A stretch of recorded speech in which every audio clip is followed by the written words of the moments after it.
Hi, I'm Carter. I'm 22 years old, and I had the most unforgettable date in the most inappropriate place. I never would have thought that this could happen to me, but here's what happened. After work one day, my colleagues and I went to the nearest bar. Betty from the neighboring department was there too, and I was trying to get closer and closer to her the whole time. At some point, I lost sight of her and decided to go to the bathroom. I pulled the handle. It was busy, so I decided to wait. When the door opened, there was Betty.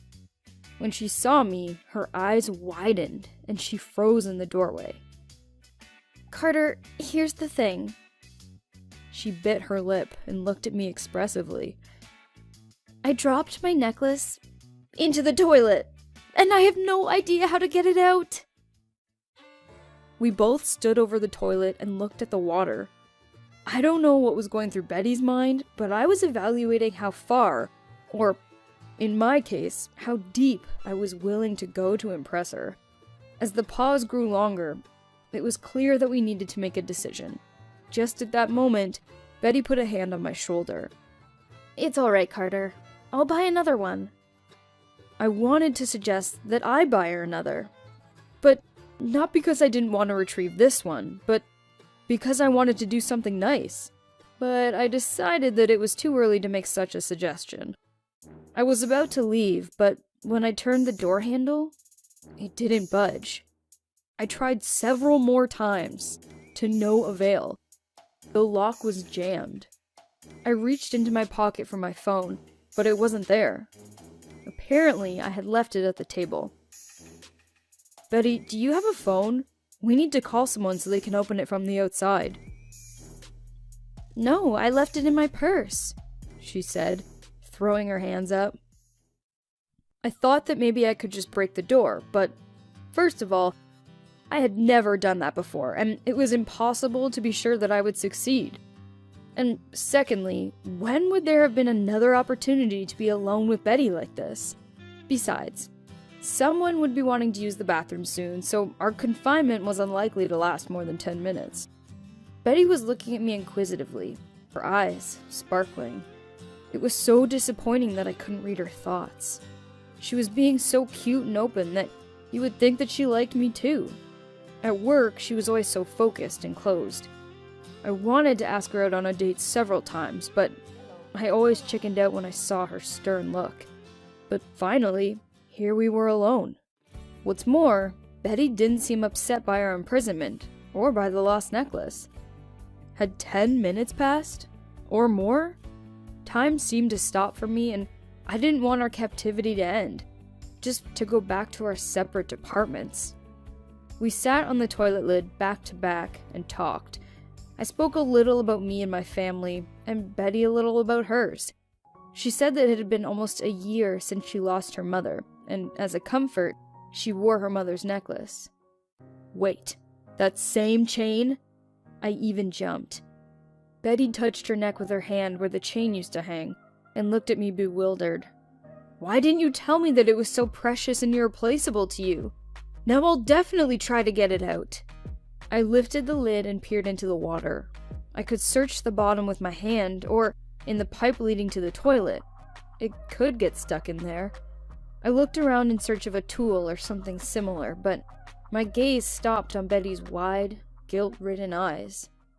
"Carter, I'm sorry. I don't need to get anything. I didn't drop the necklace." She smiled slightly and bit her lip again. "I just thought I wanted..." She came closer, and I felt her breath. At first, I couldn't believe it, but it happened again. "Betty!" She looked at me guiltily again. "Have you had a phone all this time?"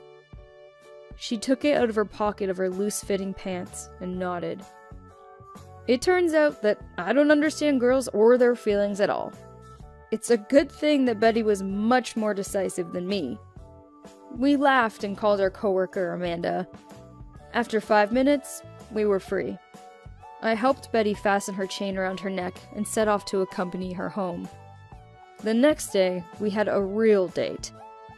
Although, the first was unforgettable. Thank you for listening to my story.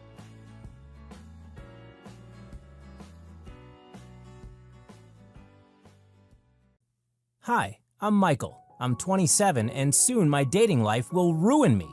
After all, for every date with a girl, I pay her at least $1,000, and I just can't stop it. Here's how I ended up in this situation. I work for my father's law firm, and in the future, the family business should be mine. Working 50 hours a week is not at all what I wanted, but otherwise my old man will leave me with nothing. Living up to his expectations my whole life, I've never done what I love. He always decided where I would go to school, what kind of sport to do, and with whom to be friends. Only on Saturday evening could I be myself. But now, because of one such Saturday, I risk losing everything for which I have strived for so many years. That Saturday, as usual, I was at the club and, as usual, left there with a girl. In the morning, we parted ways. I had already learned how to end these flings long ago by not leaving hope for a next time. But on Tuesday, I received an email from her, to my work mail. She sent a revealing photo and a caption that read, "Let's do it again. This is Madeline." "Where did you get my email address?" I asked. She replied and said that I could not even imagine what else she had on me. She had arranged for us to meet at 8 o'clock in the most famous restaurant in the city. It took considerable effort for me to reserve a table that same evening. Madeline's makeup, clothes, hairstyle, I never would have met up with her again. But in this case, it was not my decision. Since I wasn't planning to linger, I told her that I would only have a cup of coffee. She said she wanted a glass of white wine, a salad, and $1,000. I could pay with a check, and not necessarily in that order. I was about to laugh, but changed my mind, given her arrogant and confident look. Without letting me answer, she said that she had a video of our entire Saturday night, and the most interesting and exciting fragments would certainly arrive by mail to both my father and all my employees if I did not meet her requirements that day. I told her that I first had to see this video in order to decide whether it was worth even half the amount she was asking. $1,000. This is the price for the opportunity to see it first, and perhaps you'll be the only one, was her answer. That evening in the restaurant, she got everything she ordered, including the check which I wrote. In the morning, a video file showed up in my email. Yes, it was definitely worth the money. Then another message. She had made another appointment at the restaurant. I was seething with rage because I already paid her. What did she want from me now? She asked me for another $1,000. I could hardly restrain myself from making a scene. "With that attitude, you didn't have to come at all," Madeline said. "And send me the money right away. The total value of this video is $1 million. Either pay it all up front or get ready for many more meetings to come. If you don't do it, I will send this file to your father, colleagues, friends. I will post it on every site there is. After that, you won't just lose your father's business.